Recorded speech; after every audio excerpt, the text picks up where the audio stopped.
Hello, buddy. Welcome back. Today we're doing another guide for League of Legends. I'm the Strategy Professor, and we're going to be discussing Bard. So special thanks to Jacob for sponsoring this guide. I really appreciate it. If you would like to sponsor a guide out there, it's just a $20 donation. I can do a guide for any champion that you'd like or a topical guide. I've done some recently for vision control, itemization. I have some upcoming guides about champion select, team compositions, and then some of the champion guides that I have coming up. I think I've got Karma, Soraka, Sona, Rakan, Rakan, maybe a couple others that people commission. So there should be a lot of guides coming out over the next week or so. And if you'd like one of those, especially you want me to give you a shout out for it, then just give me that donation and I'll hook you up. I also do coaching sessions, and I've got all of this linked at the bottom.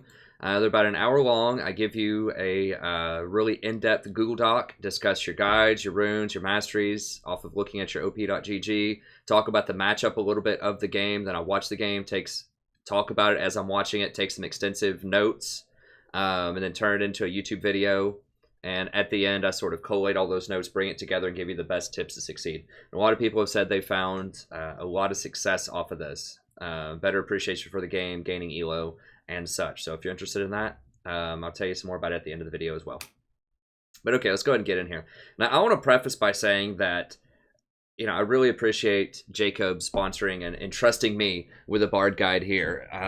But I do not have a lot of extensive experience with Bard. So if anyone watching this, if you know additional tips and tricks, or if I, have overlooked some aspect of Bard, then please go ahead, chime in the comments. Just, help everybody figure out how to be the best Bard player possible. So I'm going to do the best that I can, but Bard is one of those champions where you almost need to be a Bard one trick to really be good with him and to understand everything that you can do with him and use him to his maximum potential. He's very similar to Thresh.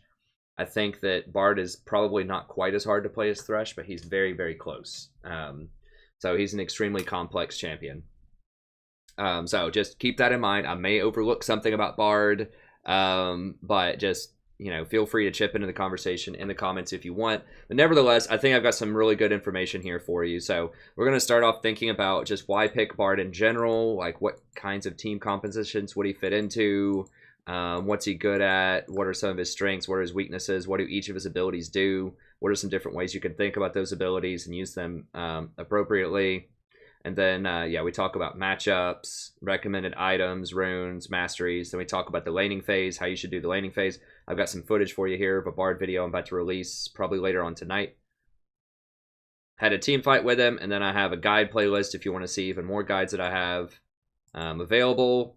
And then I also have a coaching playlist, so if you want to see some of those coaching videos I was talking about, you can just check it out and see if it's something that you're interested in, or even if you, don't have $20 laying around to donate, then you can at least go through and watch the coaching videos of other people and really gain a lot out of that. For free, of course. Okay. So why Bard? So Bard is one of the most difficult supports to play correctly. So why this is all of his abilities, most of them have multiple uses and multiple interactions with a bunch of different champions in a bunch of different situations. And so it's not always clear exactly what you should do. Should you ultimate your allies to save them from getting chased? Should you ultimate to engage on enemies? Should you ultimate to stop a tower from shooting somebody? Should you ultimate that Baron so that your jungler might be able to sneak in there and get a smite steal? There's a variety of things that you can do with, that's just his ultimate. His other one, like his Q, you have to try to get the correct angles to get stuns off of his Q. Using his magical journey, you have to decide, well, am I going to use that to try to escape? Am I going to use it to engage? Which angle am I going to use it to move through? And then, of course, his W is probably his most straightforward skill, but even that has multiple uses. Do I set it down and just let it charge for full? Or do I, use it to speed somebody up, either to engage on an enemy or to run away from somebody? So, there are a lot of different elements to him that make him very difficult to play. And also, like, your team has to be on board with it. So it requires a lot of team coordination. If you want to gank properly with his magical journey, your jungler has to follow through correctly. People have to follow up on your ultimate. If they just sit there and watch while people are ulted, then it's not going to be that helpful. But if they line up good skill shots, then all of a sudden that's very helpful. So he does require quite a bit of game knowledge on your behalf if you want to play him, and on behalf of your team, and that makes him a challenging pick to win with, but it can be done. Okay, and his playstyle is just much different. You have to roam around a lot and collect these chimes, which we'll talk about here in a second. However, he does have a lot of damage, and he does have a lot of utility and a lot of potential in a lot of different situations. So, yeah, so he doesn't quite have the pure damage of someone like, you know, a Zyra or a Brand, and he doesn't have as much utility as someone like a Lulu or a Janna, but he's going to be kind of a strange mix. It's hard to compare him to anyone else. He's a very unique champion. But because of his meeps, he does get quite a bit of auto attack damage, and he has pretty good base damages on his Q. But that's his only damage ability is his Q and his auto attacks. So, you know, he doesn't have a ton of damage, and of course his ultimate has some really nice utility as well. So we'll talk about it. So he's a strange mix. He's a strange bird, but he can be quite powerful, and he certainly is a lot of fun to play. He's one of the more fun champions to play. So they have been buffing him recently, so they're trying to make him a lot stronger, and I think they definitely helped him last patch as of 7.7, but I still think he needs a little bit of help before he goes prime time. However, let's go ahead and take a look at him really quickly here. So I've got it pulled up here. All right, so his base stats are pretty low. Like, he has pretty low health regen. He's only got 5.4 to start. Low mana regen. This is really important to note. He only has a 6, whereas someone like Janna, Lulu, I think Lulu has an 8 actually, but like Janna, Soraka, Sona, all of them are going to have 12, which means that whenever you get a fairy charm with them, then you're going to be getting an additional 3 mana per 5, basically. It scales up, but just at the lowest number, it's going to be 3 per 5. Whereas Bard is only going to get 1.5 per 5. So he's going to get basically half the benefit out of mana regeneration items as some of the more true supports like Janna, Lulu, Soraka, the ones I just described, Sona.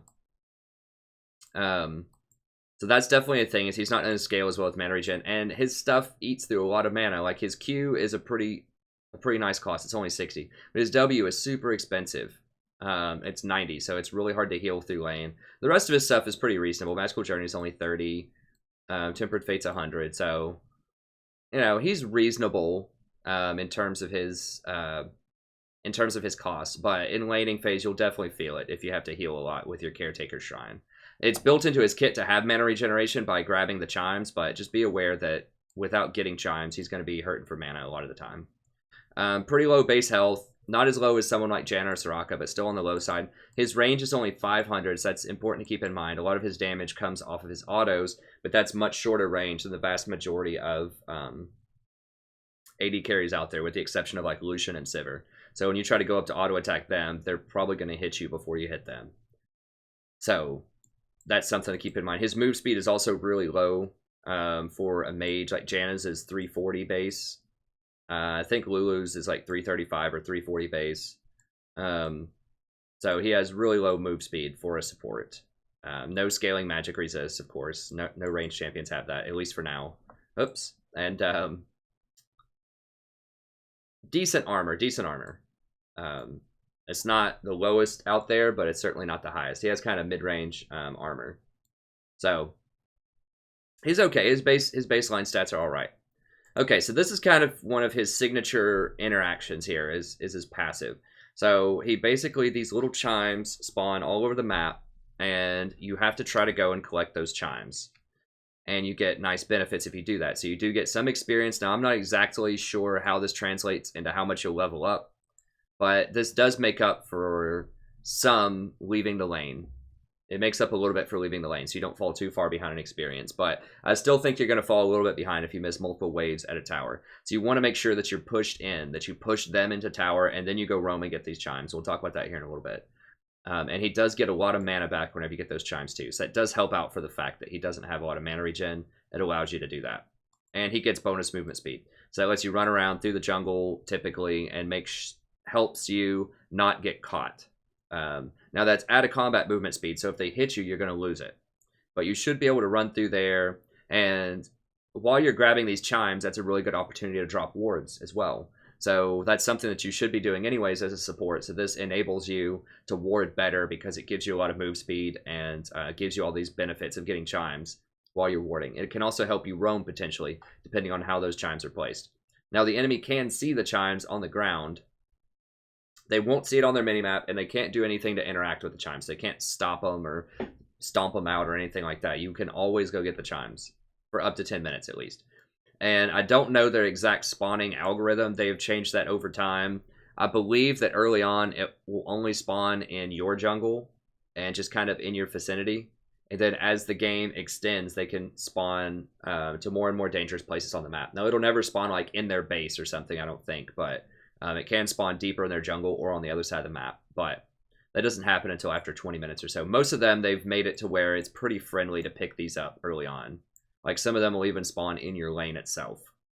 But most of the time, in my experience, they kind of spawn on your side of the jungle, kind of near the bottom side of the jungle, and maybe like in mid lane. But it's typically on your side of the river. Let me pull up a map here. We're going to need that map for Bard.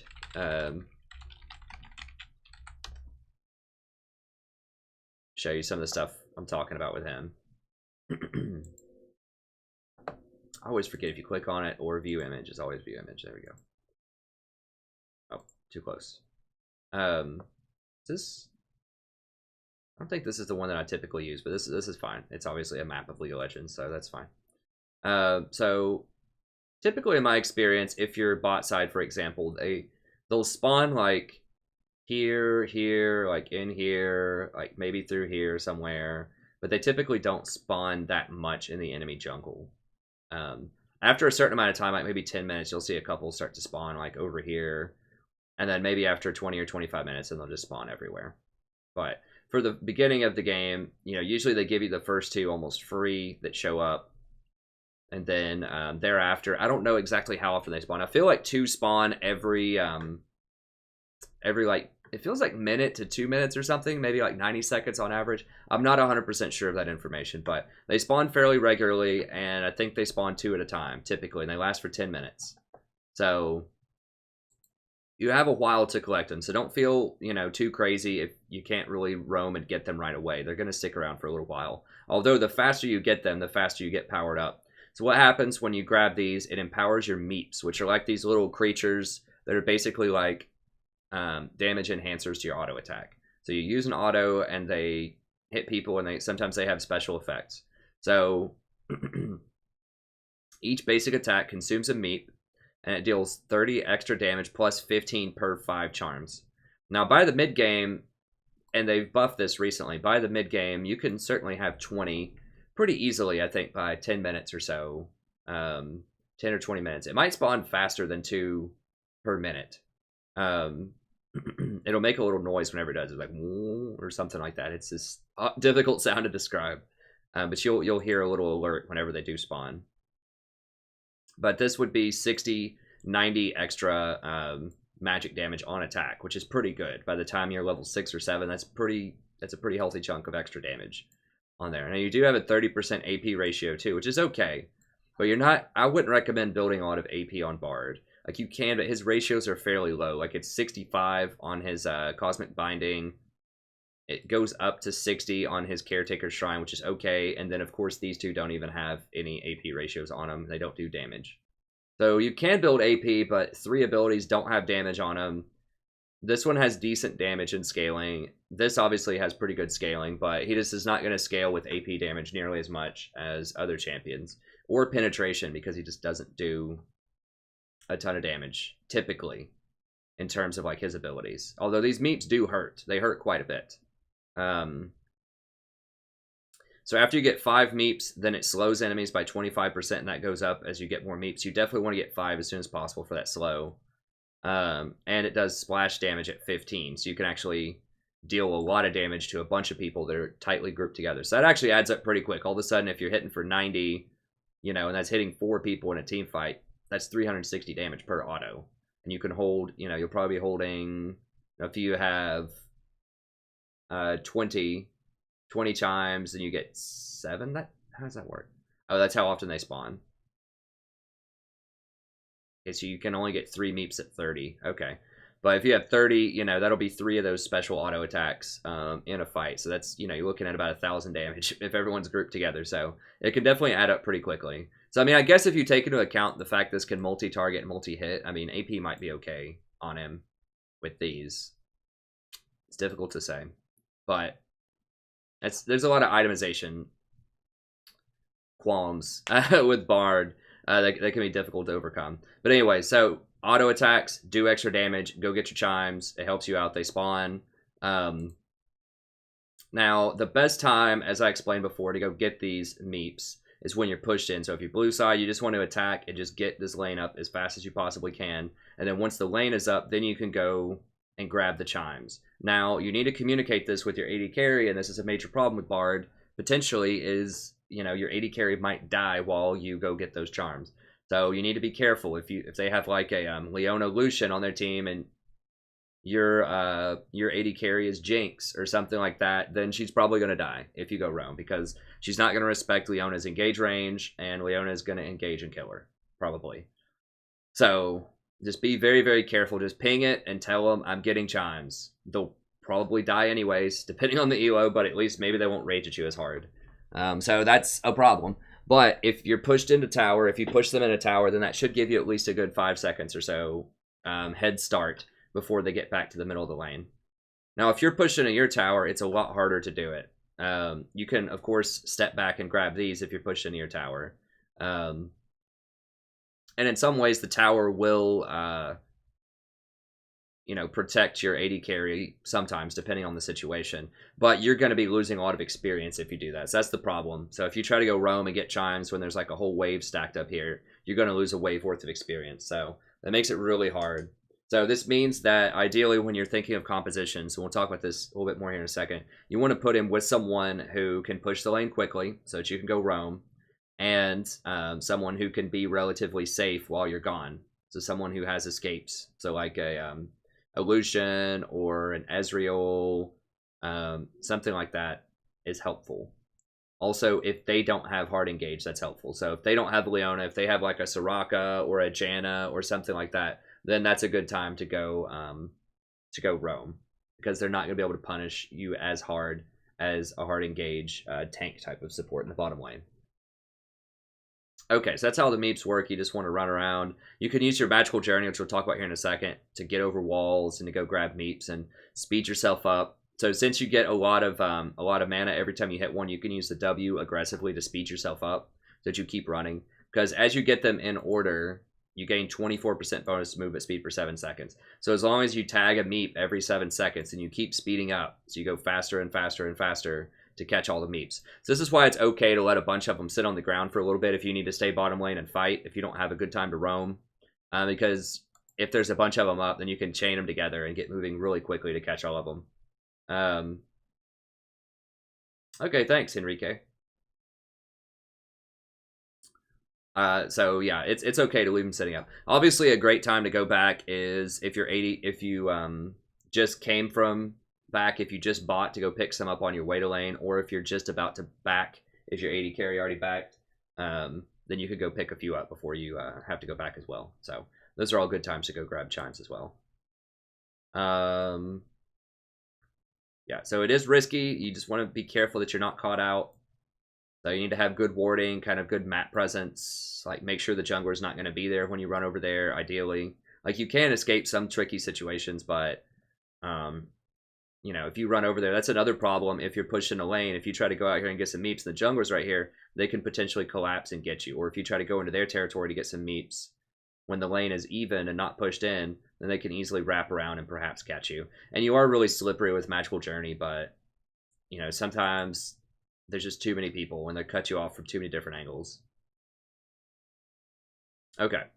And also, if you use your mana in lane for setting down shrines and for harassment, then that's good because you'll get the mana back when you go get the meeps. And you want to rush mobility boots, like big time on Bard. That just helps you get the chimes better, helps you roam better. And that's really the default boot that I recommend for all supports these days. It's just so important to be able to roam around and be in the right place at the right time. I used to like Ionians on a lot of supports, but just having that mobility is just so key. It also helps you dodge skill shots later in the game. So I highly recommend Ionian boots on most champions. Okay, so let's talk about some of Bard's other abilities. So the meeps, that's a signature thing. Get them when you can. You want to push in. You want mobility boots. Be careful of danger. Communicate to your AD carry when you're going to do it. Okay, Q. So 950 range is pretty far range. The tether range is 450. What that means is when you hit something, it'll go through for an additional 450 range, and if it tags another person, then it stuns them. So basically, it fires this single shot, and I've got some Bard footage I'll show you here in a little bit. And if you hit 2 things, then they both get stunned. Or if you hit 1 thing, and I say thing because it can be a minion or it can be an enemy. So if you hit 2 things, then it stuns them both for a pretty good duration. If you level it up, it gets a 1.8 stun, which is quite a lot. And the cooldown's pretty low. It gets to like a 7-second cooldown. So it's a lot of fun. Now, if you just hit 1 person, then it slows them for 60% for however long the duration is.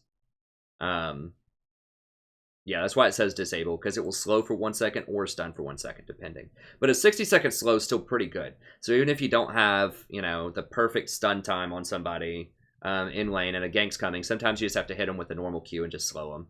So obviously you want to be looking for stuns. You can also pin them into walls, as I just described. So now it has to hit the person and then hit the wall. So you can't throw it through the wall and then have it hit the person. But you can throw it through minions and have it hit the person. So that's typically a good harassment technique. That'll catch people off guard in lane, is if they think they're safe behind their minions, but you throw the Q and it goes through the minion and then hits the player behind it, then it'll stun them. So it's a very sneaky skill shot. Or of course, you know, the dream scenario is you hit 2 enemies and it stuns both of them for that time. So if people are ever bunched up, then you can get some really nasty stuns off.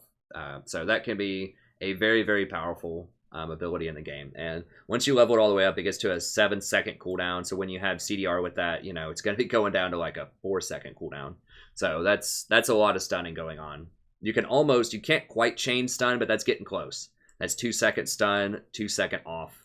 Because remember, the cooldown ticks while they're stunned. So, you know, you can keep chain stunning basically. So that's pretty powerful, especially in large team fights, especially in places like the jungle. Bard loves fighting in the jungle. And it's very aggressively costed too. Has a pretty good move speed.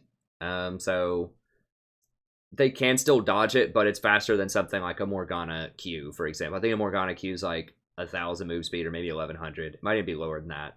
And it's only 60 mana at all ranks. So it's kind of expensive early on, but then after that, you know, 60 mana to get 260 damage is a pretty good bargain. So I think that's it's one of the marquee things that makes Bard really good, is this ability. And especially, that's one thing that distinguishes like an okay Bard player from a great Bard player, is the ability to land these cosmic bindings for the stun.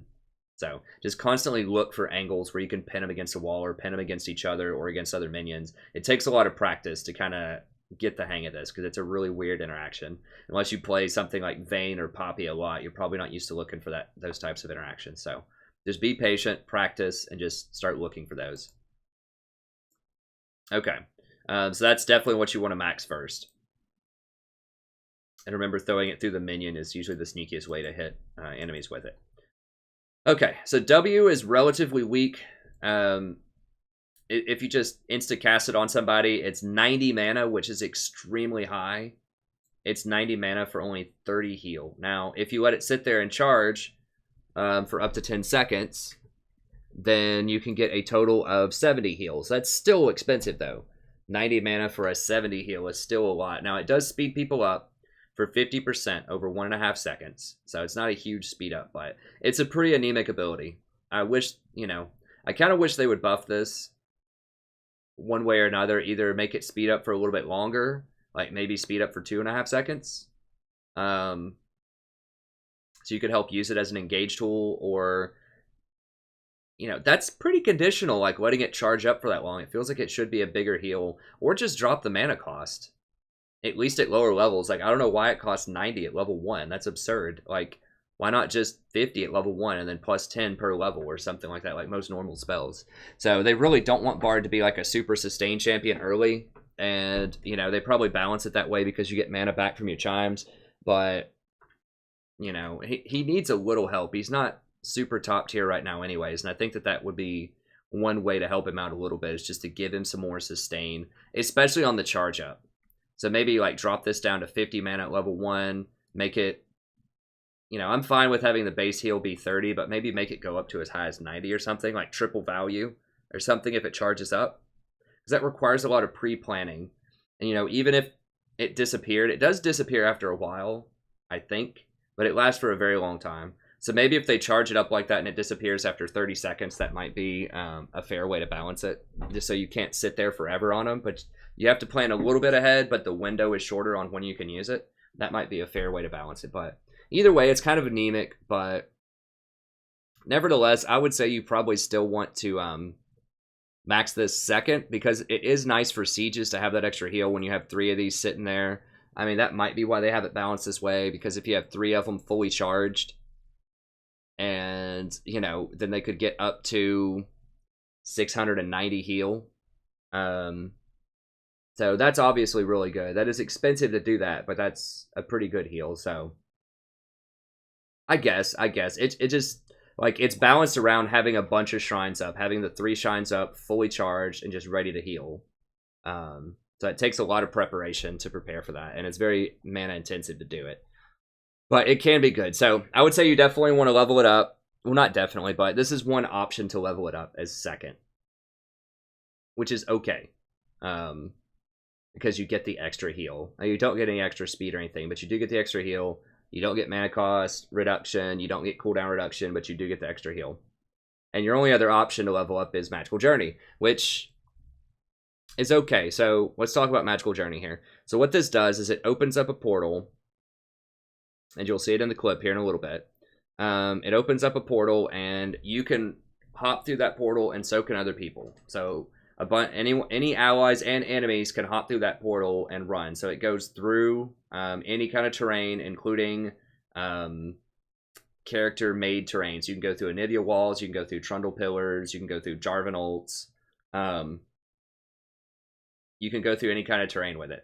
And it can create some very interesting pathways, because it goes all the way through the entire terrain. So there are some paths, you'll see it in the footage here in a second, where you can cover a lot of distance with some of these magical journeys. So it's really interesting. It's very intricate. It's different from any other ability in the game, and you really have to practice to know some of these abilities. So the one that you're going to see me use is where I magical journey from here all the way over here to try to catch somebody who's sort of running away. So I go through there with my allies all the way through here. So that's a huge gap closer. I mean, that's jumping very, very far across the map.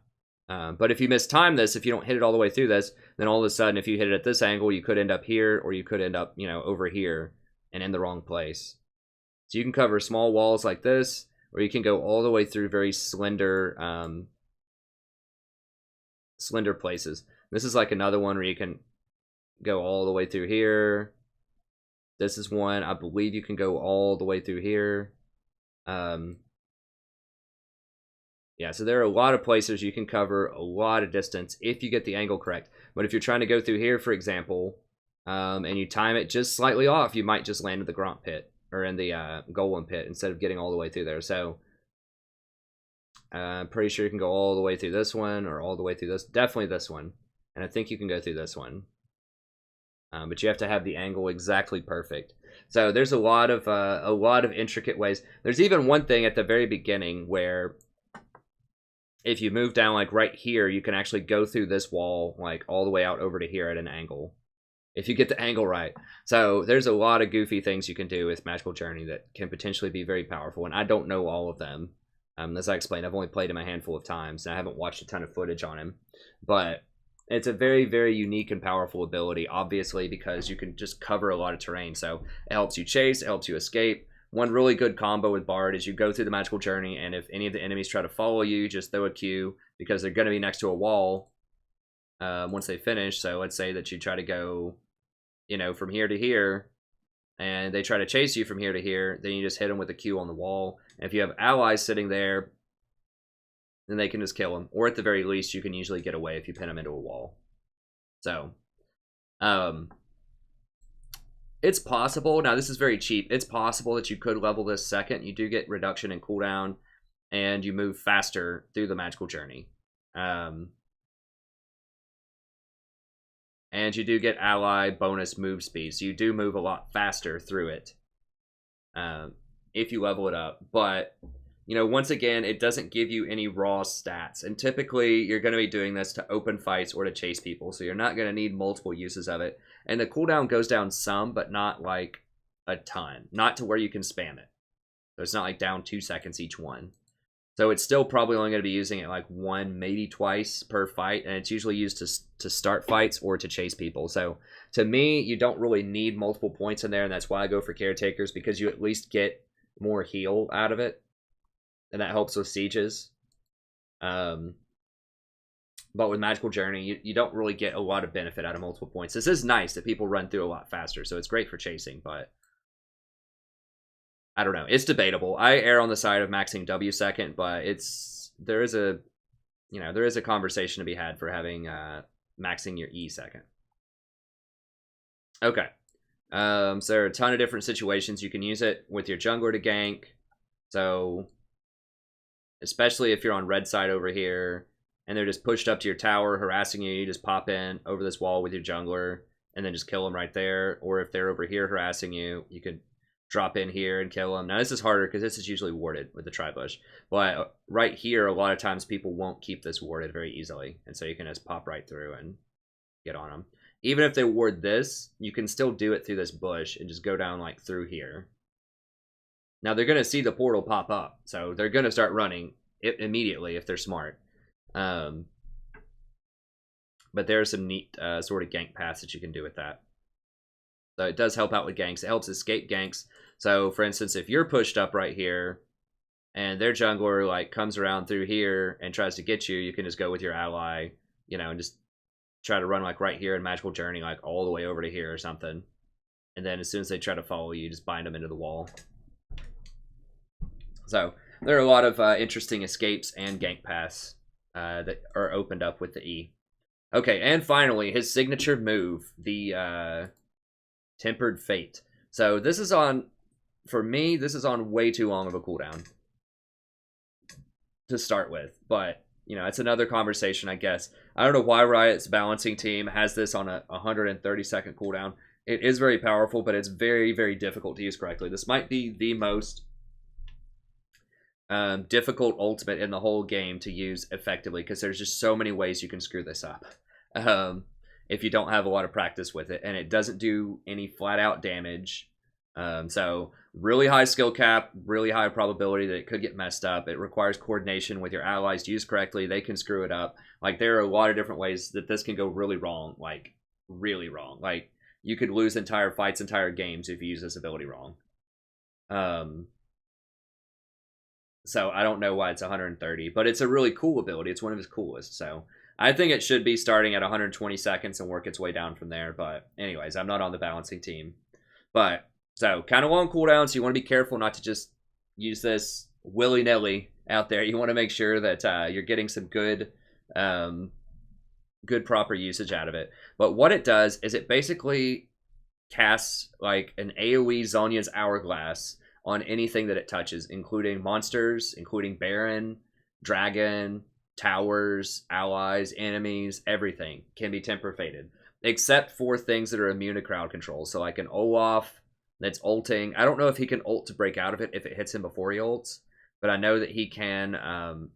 If he has his ultimate active, then it's not going to affect him. Or like if Tarek has already finished his cast on his ultimate, then it won't affect people. So there are some very small interactions. I don't know if people can QSS out of it either, because it's a stasis effect. Let me see. What is...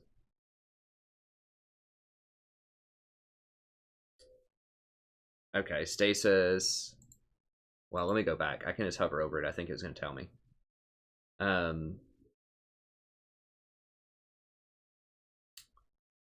Unit in stasis unable to control movement, declare attacks, cast abilities, activate items, or use any summoner spell for the duration. Okay, yeah, so Olaf cannot break out of it. They cannot use Quicksilver Sash to break out of it. Nothing. So that's like the hardest form of crowd control in the game. But they're also invulnerable, so you can't hit them while they're trapped in it. And this is what makes it really difficult to use, is because people can't like actually attack the people that are, you know, frozen in this stasis. So no one can break out of it, but they also Okay, good. So it says right there, it can be resisted by Black Shield, Void Shift, Riposte, Ragnarok.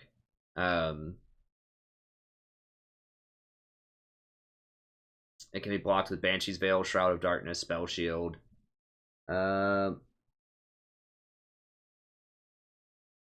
Interesting. So Undying Rage can be activated. Okay. I wonder if that breaks him out. I don't think it breaks him out of the crowd control.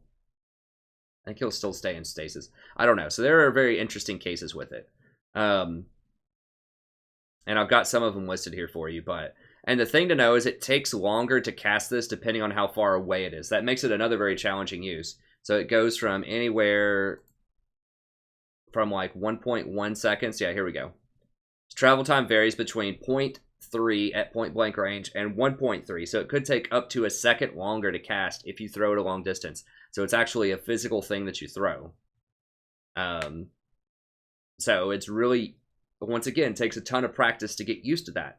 So to get your timing different, because it's going to like take different amounts of time to hit in different places. It has an average cast time of 0.7 seconds. So it's tricky to use correctly. And you'll see one in the footage where I use. I use a pretty effective one when we watch it. But it has a ton of flexibility. It can almost single-handedly win you a team fight or a game, or it can lose it for you. So one of the popular uses is to clip enemies. So this means that you hit enemies but not allies in a team fight. And this will freeze them in place and allow your allies to reposition and use all of their skill shots on them. So Caitlyn can put a trap underneath him. Jinx can put chompers underneath him. Ezreal can make sure that he's going to hit him with an ult almost 100% if he times it correctly. People can just line up any skill shot they want and hit them with it. So it's just like you're making the enemy cast Azonia's Hourglass. So yeah, very powerful. However, if you accidentally hit an ally with this, it can be really bad. So if you accidentally, like, you try to hit an enemy with it and you hit an ally, or you hit an enemy and an ally, then it's going to let the enemy team also hit your ally with any number of skill shots for free. So you don't want to mess this up as much as possible. And just like Zhonya's, it does, render people immune to a bunch of different things. So, Ignite ticks, Zed ults, which we'll talk about here in a second, Karthus ults. It protects against all of these types of things. Fizz fishes. It's really helpful. You can also clip, like, another nifty thing is you could clip the jungler who's near Baron and then kill the Baron because they can't cast Smite while they're in stasis. So if you can manage to just hit the jungler and not the Baron when you do that, then you could actually steal the Baron, which would be helpful. Or if you need to, you could stasis the Baron, kill the jungler, and then smite the Baron after the stasis wears off. You can also do that with dragons. You can do it to towers. So if you're trying to tower dive and someone takes too much aggro, you can stasis the tower. So it won't shoot anybody for a little bit, which is helpful.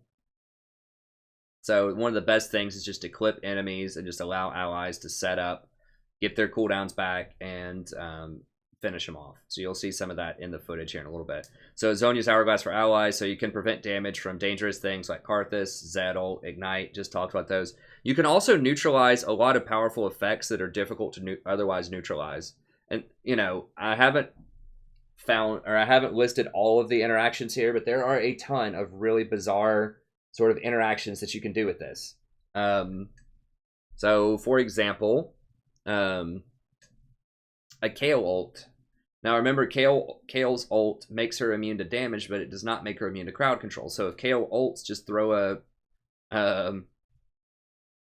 a Bard ult on her, and then she won't be able to do anything because the ult's going to wear off while she's in stasis. So it just completely neutralizes a Kayle ult. A Zillion ult. Now, Zillion's ult lasts longer, and I think the ult will stay on him even after the Zhonya's, although I'm not sure, or even after the Bard ult, rather. Although I'm not sure about this, but, if someone gets Zillion ulted and they're about to die, and you don't want them to get away, but you don't want to kill them, so they revive, then you can potentially just Bard ult them, hold them in stasis for 2.5 seconds, and then get out low, kill them. Another good one is Kindred. So if Kindred makes a bunch of people invulnerable, or if she's sitting in her little thing trying to protect enemies, then you could potentially, now this would be hard to coordinate, but you could potentially hit all of the enemies in the Kindred ult with your Bard ult, and then walk into the Kindred ult with your allies, you guys would get the heal. They wouldn't get the heal off the Kindred ult, and then you kill them all when they come back out. So that's an interesting one. If Tryndamere ults and he's trying to run at somebody with his Undying Rage, you can ult him or ult the person and him, and his Undying Rage is probably going to wear off by the time you break out of that ult. If Taric is channeling his ult, you can Bard ult to stop that.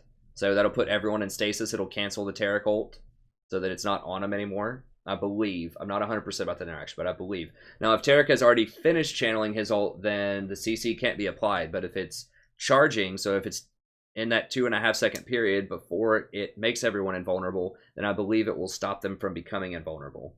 And then, of course, I mentioned the Karthus ult, the Zed ult, and stuff like that. So there are a lot of interesting interactions that Bard's ult can stop. So you want to think about this. Obviously, it can stop other channeling things. So it can stop like a Jhin, for example, from channeling his ult. It can stop Xerath from channeling his ult. It can stop Misfortune from channeling her ult. It won't stop Fiddlesticks from dealing damage with his when he's doing it, but if he's charging it and you hit him fast enough, it can stop him from charging it before he goes off. There are a lot of weird interactions. You can hit Zac before he's about to do his thing. Yeah, I mean, it's almost endless, like the kind of stuff that you can set up with this. So you just have to practice and think very, very carefully. Bard is a thinking man or woman's champion for certain. He's got a lot of different things you can do. So I just listed a few of them here just to get you thinking. But you know, you could spend hours talking about the different interactions you can do with this that could be useful. Okay, so Bard's overall strengths. He has high damage for a support with no damage items. So even if you buy no AP items, he has pretty high damage with those meeps. As we talked about in a team fight, when you get that cone splash AoE damage, even with just something like 30 meeps, you can be dealing like 360 per auto, you know, if you're hitting 4 people in a team fight. So it can be quite a lot of damage in team fights. He has a unique skill set with a lot of synergy, so he works very well with a lot of things. Misfortune ults, just anything that's going to do AoE that wants to set up and have an alley-oop, basically. So you can alley-oop people with the Bard ult, and then people can run in and do their massive AoE damage. Like a Mumu can just stand right on the Bard ult, and then as soon as everyone wakes up, hit him with the ultimate and go from there. Or like GP can drop an ult right on top of everybody who's Bard ulted. EZ can make sure that he hits everyone with his ult when the Bard ult goes off. GP could also drop barrels, like stack them right on top of people that are Bard ulted. There are a lot of really nasty combinations you can do if you catch a lot of people in a Bard ult. You, of course, can stun them, so you can line up the perfect stun with your Q on 2 of them often when you hit them with the Tempered Fate, so a lot of good stuff there. He has pretty decent sustain with his W, his shrines. Like I said, it's kind of low, but the fact that you can stack 3 of them up is very helpful. So you want to line those up in escape routes. I don't know if I talked a lot about that, but you want to put like the shrines where they're not going to step on them. So like here, or maybe in a bush where enemies won't see them and you can just run through the bush. Because remember, it speeds people up. So if a gank comes in through here and you're all, like you and Ezreal are up here pushing, you can just run through here and just like hit this shrine and then hit this one and just speed your way back out.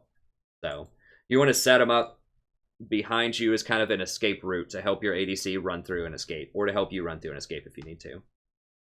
So he has excellent mobility, especially for the entire team. He's great on rotations because you can use those magical journeys to really move around the map quickly if you know sort of the shortcuts. And he has pretty excellent crowd control if you use that correctly. So that Q, remember, is going to be down to like a 4 or 5 second cooldown once you level it up all the way and get some cooldown reduction. So that's quite powerful. And then, of course, the ultimate has a lot of applications and very unique crowd control potentials that just can't really be used by, or the other champions just really can't emulate. Okay, so some of his weaknesses: he requires excellent game knowledge, so you probably have to have more game knowledge and practice with him than any other champion in the game, because he has such weird interactions. Like, you have to know, how should you use your ult? How should you use your magical journey? Those two in particular require a lot of specialized knowledge to use correctly. So I think Thresh is harder mechanically to play because you have to be able to land hooks and use the flay correctly, and flay is one of the hardest skill shots in the game to time correctly and to get the right angle on. But Bard definitely requires a very high level of knowledge. So how are we looking on time here? How are we looking on hair? Okay, not looking too crazy. Okay, we'll try to finish this up here in about 15 minutes or so. I really want to get over to the stream, but I wanted to get this done tonight. So he has low range, so remember that he only has 500 range on attacks, so that can make it tricky to fight against high range threats in lane like a Zyra or things that could engage onto you like a Leona, so you want to be very careful. You know, he's best against passive lanes because that lets him roam and that lets him, you know, just do his thing, basically, without your AD carry being in danger. So he's a great pick into things like Janna or Ezreal, or at least he's an okay pick into Janna, Ezreal, Soraka, that type of stuff. Okay, so he has pretty low scaling, though, is another weakness. He doesn't have, like, his healing is fairly low, and he only has one heal, so the plus healing and shielding isn't great, although remember the plus healing and shielding does also apply to Redemption and Locket themselves. So even if he doesn't have a lot in his kit, those items still scale very well with each other. Plus AP is not amazing on him either. Remember, it's okay on his meats. I mean, the fact that their area of effect with a cone effect is relevant for sure. You know, if you're hitting 4 people, even if it has a 0.3 on it, you know, that's effectively like a 1.2 effective use of that AP, but he still doesn't scale nearly as high with AP itemization as a lot of other champions because only 2 abilities actually do damage in his kit. So that's helpful, you know, to keep in mind. And then also allies have to understand and play around his skill set well. So that means that, you know, even if you land the best Tempered Fate, if people don't follow up on it, if Ezreal doesn't use his ult, if GP doesn't drop a barrel in there, if Jinx doesn't drop chompers on him, or Caitlyn doesn't drop a trap underneath the person, then that can really make your ultimate not that helpful.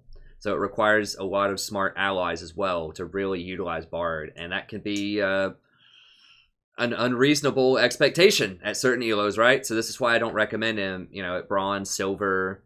He's fun to play at those elos, but people can also mess up his synergies, so they just won't do what they need to do when you hit them with ults. Like, he can still be powerful and fun down there, but I think he gets better as the elos get higher, because people will know how to use that ult, and they will use all the synergies with it. Okay, so matchups. All right, so he's good with Ezreal, Kate, Draven, Misfortune, and Ashe. He's good against Soraka, Thresh, Karthus, Zed, and Kayle. So he cancels the damage on these. He cancels Zed's or Kale's ultimate in effect. He's good at bullying out Thresh. Thresh is a pretty simple lane. And he's good against something like Soraka because it's a pretty passive lane and you should be able to roam on Soraka a lot of the times. So he's good with Ezreal because Ezreal is going to let you roam because he's very safe, and also anytime you hit somebody with an ult, that should automatically be a free Ezreal ult hit if he times it correctly. It's good with Caitlyn because Caitlyn can just drop a trap on anyone that you've stunned or anyone that you hit with your ult to chain stuff together. With Draven, just because Draven's very powerful and good with almost anybody, so if you land some stuns early, Draven could probably kill him with you because Bard has quite a bit of damage early on, even with no AP. Misfortune, pretty good synergy. She could just cast her ult right whenever your Tempered Fate wears off. And Ashe, because once again, if you land a stun or you land your Tempered Fate, that should be an automatic arrow hit. So he's pretty good with them. He's bad with Twitch and Vayne, so those are hyperscalers that need a lot more peel than Bard can usually do. They're very vulnerable in lane, so they can get bullied out really easily. So if you ever try to go roam, there's a good chance they're going to die. And they're just not going to have any sort of abilities that can follow up on your abilities. Like Vayne might be able to roll and stun someone into a wall if you stun them, but that's not an ideal situation.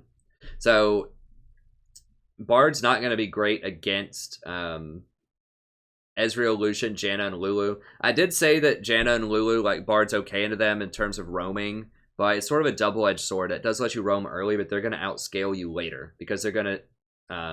like, their kit is going to have a lot more peel, and they both have steroids. So Janna's going to give the plus AD on her shield. Lulu's going to give the plus attack speed on her W. And they're both going to scale really hard with plus healing and shielding. So It makes it very, very difficult to deal with these two. Janna, if you hit a Good Tempered Fate, she can also just knock all the enemies back and just completely cancel it for the most part. And then Ezreal and Lucian are just really hard to hit with stuff. So they're going to be hard to hit with a Tempered Fate, and they're going to be hard to hit with your Q. So you can still lane against them, especially Lucian, because he's short range, and you can abuse him with meeps early. But this is not the best matchups. You know, he'd be good against something like a Jhin, because you can cancel Jin's ult, or a Miss Fortune, because you can cancel her ult. Just stuff where you have those interactions where you can really leverage that Tempered Fate. Okay, so items you should get: Boots of Mobility, and then I just like going the standard Redemption, Locket, Ruby Sightstone, maybe Ardent Sensor at the end. Yeah, just good utility items. I mean, you can try to build him AP, but once again, his ratios aren't amazing, and his base damage is okay. I mean, I guess you could try to go for something like Abyssal Scepter plus Haunting Guise, those type of builds. I don't know. Maybe if you're really far ahead, or you have a Draven or something on your team, like something that just wants to do a ton of damage and get kills, then maybe you could go for the damage builds. But I'm not a huge fan of the damage builds. I'd rather have the utility. Similarly with the runes, I go for defensive runes. So I like armor, HP, CDR, and armor on the quints. You can do something like ability power blues, and then like 1 ability power quint and 2 armor quints. That'd be pretty standard. I would go with the armor over the spell pin. You can do the spell pin, but it's not going to scale. I mean, I guess with the meeps, you do have some okay damage later on that will scale. So you could do penetration if you want. But remember, when you go up and auto attack with those meeps, they're going to hit you back. And so having that armor is often a very good insurance that you don't get blown up early on. But if you have a total pushover lane, like maybe you're against like a Thresh Ezreal or something like that, you might be able to go more aggressive. Just go with like penetration and flat AP if you want to. But the armor is going to be the best scaling stat as the game unfolds. And you're not going to have a lot of armor in your kit either, because you're getting a lot of these utility items. So it does help keep you a little bit safer. And remember, you could get caught out in the jungle too, trying to grab these charms. And so having a little bit of survivability is helpful. So I'm a fan of this rune page, but you know, there are arguments for running 9 blues, AP, and then 1 blue quint. I would definitely run 9 HP in all circumstances. If you don't have the IP to get the HP runes, then getting the armor runes is fine. It's cheaper. It's still pretty good. HP is probably the best, but armor can be good. So he's flexible, and I like going Wind Speaker for the mid game. Once you get that redemption, the locket, there is an argument for going Thunderlords, and that will give you more aggressive power early on in lane. But since you're not going to be getting a bunch of AP, then it does fall off a little bit later on in the game. But if you want to build him heavy damage dealer, then you can go for. And if you do go for Thunderlords, then I would go for the flat AP blues and the AP 1 or 2 AP quints with the armor quint. So okay, so how to lane. So just to kind of recap, I've already mentioned a lot of this, and then I've got some footage to show you, and then we'll call it a video. We'll try to keep this to, it's probably gonna be a little bit more than an hour, but we'll try to keep it to about an hour. So only pick Bard in a very specific matchups. I would not first blind pick him. You know, he's like a 4th or 5th pick kind of champion, just a spicy one. And I would pick him as a very specific counter. So if they have a Karthus, if they have a Kayle, if they have a Kindred, just things that you're going to have a really good time terrorizing them with your ultimate later on, stopping some of their very key interactions. Jhin is good against Miss Fortune. Or if you have a really good setup on your team with other people that can follow up and get a lot of easy kills. So he can be amazing in some matchups, but he can also be a total dud in the wrong matchup. So if you're against very heavy aggression and tanks in particular, it's not going to be great. So like if the Leona engages right in your face, it's going to be hard probably to deal with that. Or, you know, if you've got an Olaf just running at your AD carry and he turns on his ult, there's not really a lot you can do about that. So he's okay in those matchups, but he really shines in very specific ones. So just study up, think carefully. Could using this ult be really powerful? And then do that. Also, if you have jungle domination, so if you have a really strong jungler and you want to warp them around and go roaming with them and try to make some plays on mid lane or try to invade the enemy's jungle, that's a really good time to use him too, because he's really fast and he roams very well. Okay, use your Q plus autos to harass in lane. So try to land that Q, remember, throw it through minions, and that'll really catch a lot of people off guard because they don't know how that works. They'll assume they're safe behind minions. Just be careful, though. If your Q is on cooldown, you're very vulnerable.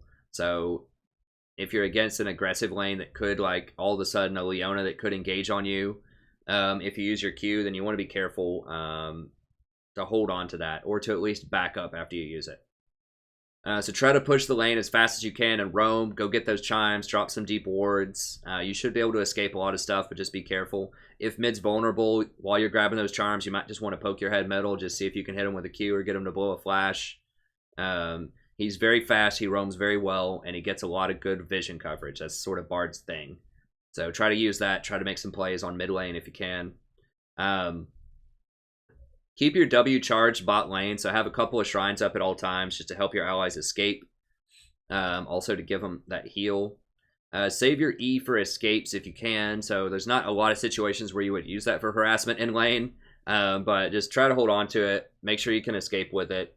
I would be very careful chasing into darkness, so I would not E to follow people through. I do that in the video at one point, but unless you know a lot of people are dead, I wouldn't just randomly E like into their jungle that often, deep into their jungle to try to grab some chimes. You want to make sure that you have vision first, because it's a one-way street. You're not going back after you take that magical journey, so you want to make sure it's going to be a safe place to go.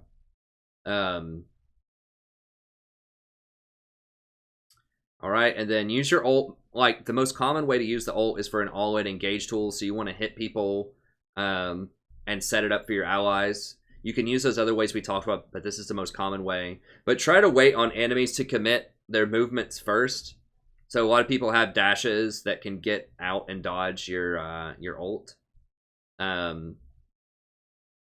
So try to get them to use that. Try not to just go for the max length R if you can. You might hit people, but if they're not already slowed or stunned or something, then a lot of them will see it and they will be able to dodge it, because remember, they're going to have like a second or more to dodge it. So I wouldn't go for the max length throws. I would just hold on to it and just bide your time and just look for a really good throw.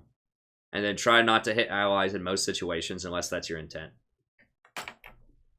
And then team fighting, then I'll show you the footage that I have here. So stand in the back, try to peel from divers as much as you can.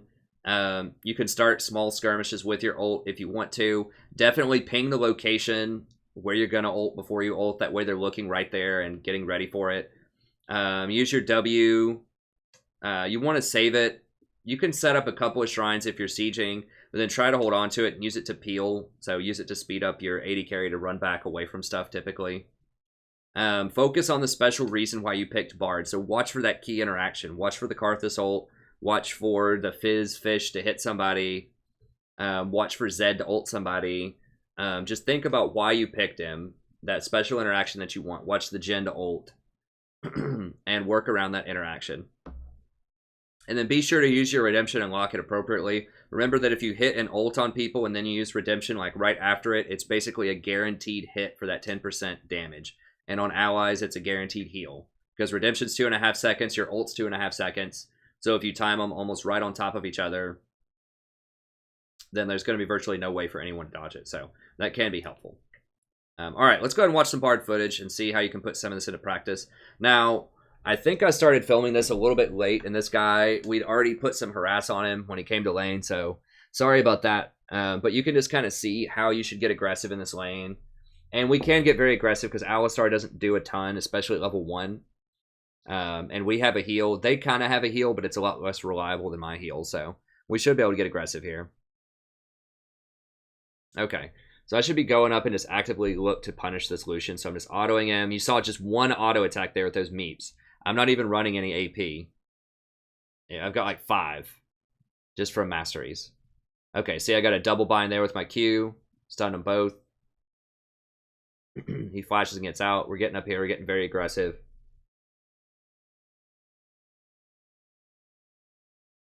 Dominating the lane. We're going to go for W next.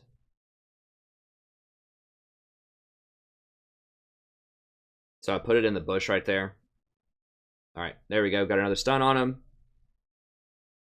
And I'm just going to flash Q him. I know he doesn't have summoners. I know Alistar didn't have anything left. There's a chime. I think I Do I grab? Maybe grab that. That to say, there's an argument for holding on to it also, just so I would have that mana next time I come back to lane for more harass, but let's go ahead and grab it. We're just trying to push it in. So, okay. Their jungler is top, I believe.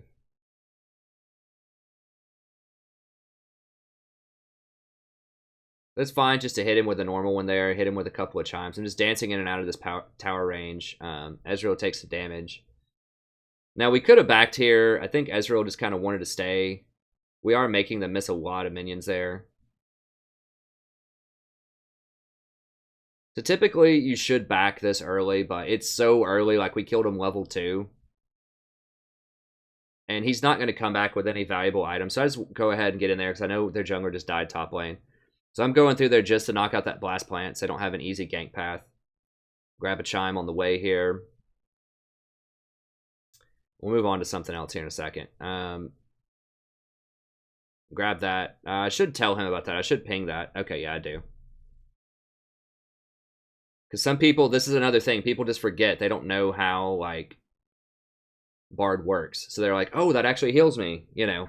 People just don't know how Bard works. They won't know to step on those shrines for heals. So sometimes you just have to ping them and tell them.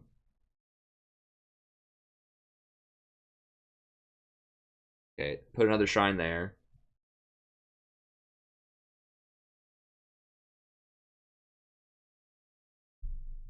Okay, so I just used my Q, which I shouldn't have.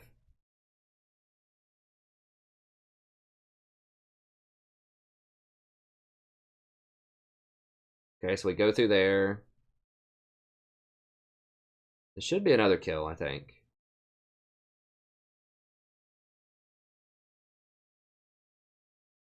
He weasels out. And he flashes right when I hit him with that Q. I thought I hit him. Now, how that works, if you touch them with the Q, and then it hits, and then they flash, and then it hits a wall, it still binds them. But he flashed like right when I Q'd. Okay, I've got another section here. Let's see. All right, let's go ahead and move up to 1330. I'll show you a tower dive here.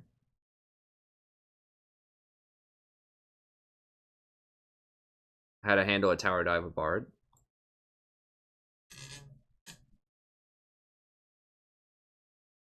Or no, this is a gank.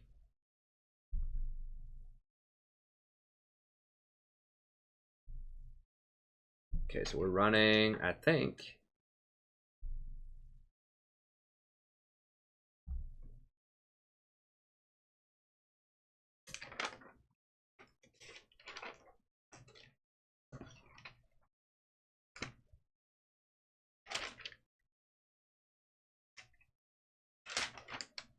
I hope I didn't write down the wrong thing. Okay, let's move on to another one. Maybe I meant 330 or something. I don't know. Let's try a different one. Okay, so 1515 is where there's some stuff going on here. I think, right? Yes, okay, so this one's correct. So I don't know what I was thinking on that 1330. That might have been 330 or something. Okay, so let's look at how to handle a tower dive here. Sorry about that. Okay. So Allie's about to dive. We know Fizz is missing middle a lot, so I'm trying to get here as fast as I can. I'm trying to go up here and ward this tri-bush. Okay, there's Fizz. So I get fished. Not panicking yet. Just exhaust. Alistar's running in. So what I'm going to do, I'm going to clip the Alistar and myself. So that stops Fizz from coming after me. I didn't hit the tower, so the tower is still hitting, or it starts hitting Lucian. So Lucian has to back up. Rammus is here.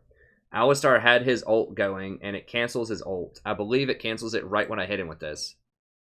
If it doesn't cancel it straight up, then he it does run him out of time.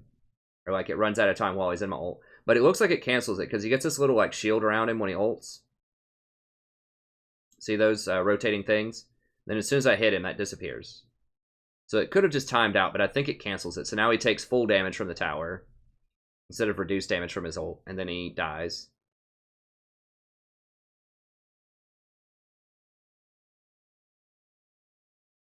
So he gets some vision. Damn, there was a really good chase. I thought that was at 1330, but maybe I wrote that down wrong. Let me see. Scroll back a little bit and just sort of see when that was.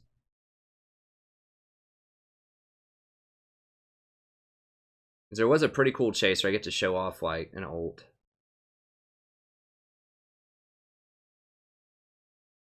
And a good magical journey.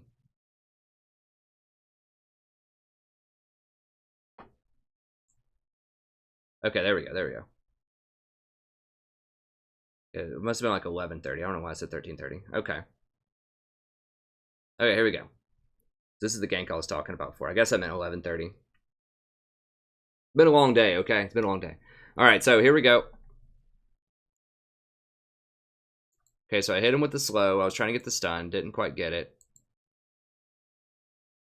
So lots of trouble here. Looks like they're beating up on him.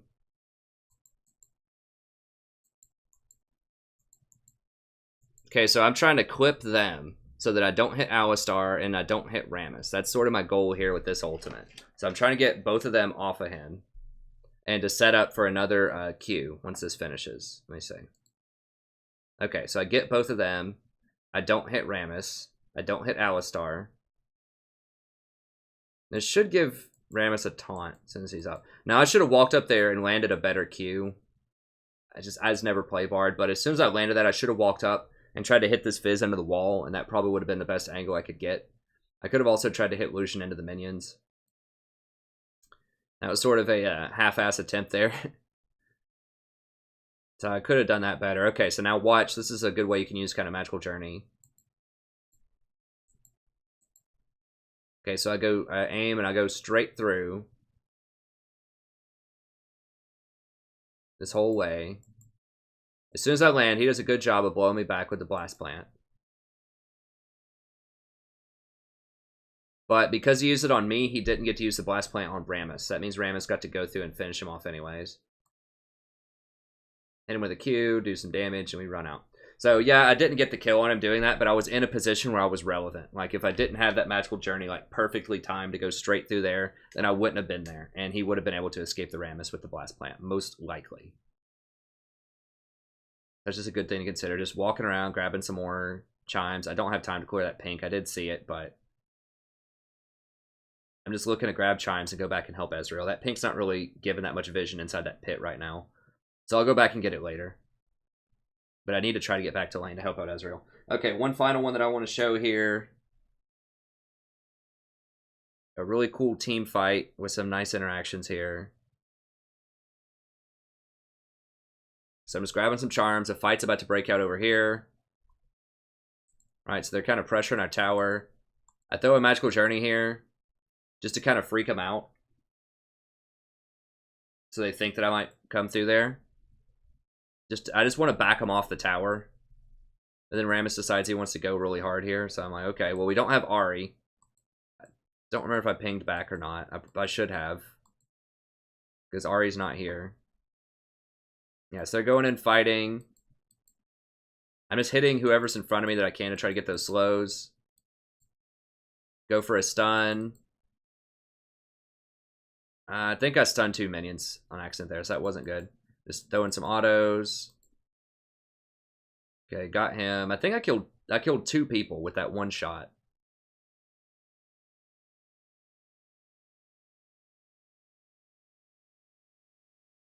Okay, I hit him and then it bounced forward to the next person. Arthas.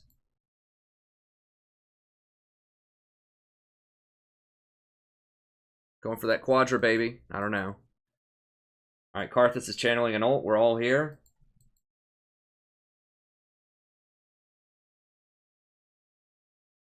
Throw the ult. Make everyone invulnerable to the Karthus ult. Save both of these people from dying, most likely.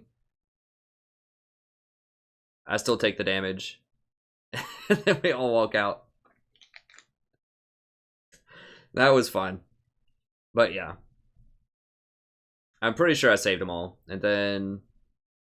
because I took quite a bit of damage if we look. And I have a good chunk of magic resist. Actually, I don't. I don't have... I thought I had Locket. I don't have Locket yet. But yeah, they surrendered after that one. The old Bard triple kill plus triple save. Their fragile little minds couldn't handle it. It's too much. Someone threw their keyboard through the window. They couldn't play anymore. Okay, so that's going to be it. Hope you enjoyed it. Bard, A lot of fun to use. I highly recommend if you want to play him, try him out in normals. I like playing him in normals. At least every few streams or so, I'll play a couple of Bard games in normals because he's a lot of fun. But, you know, don't just pick him up right away and jump into ranked and expect to win a lot of games because it's probably not going to happen. But he is a ton of fun, and I do recommend, you know, he is very, very good in niche situations. So, like I said, Karthus is a really good example. Zed's a good example. So he does have some really, really good interactions, but he's a very specific champion. So you need to practice and think carefully about when you want to pick him, when you want to break him out. So I wouldn't recommend him into all compositions, but he definitely can be good, very good into very specific ones. So anyways, thank you very much. Hope you enjoyed it. Be sure to check out the guide playlist, the coaching playlist, and if you're interested in commissioning a guide or you're interested in a coaching session, just send me an email at thestrategyprofessor@gmail.com, and I'm happy to set that up for you. But that's going to be it. Have a wonderful evening, and I'll see you next time.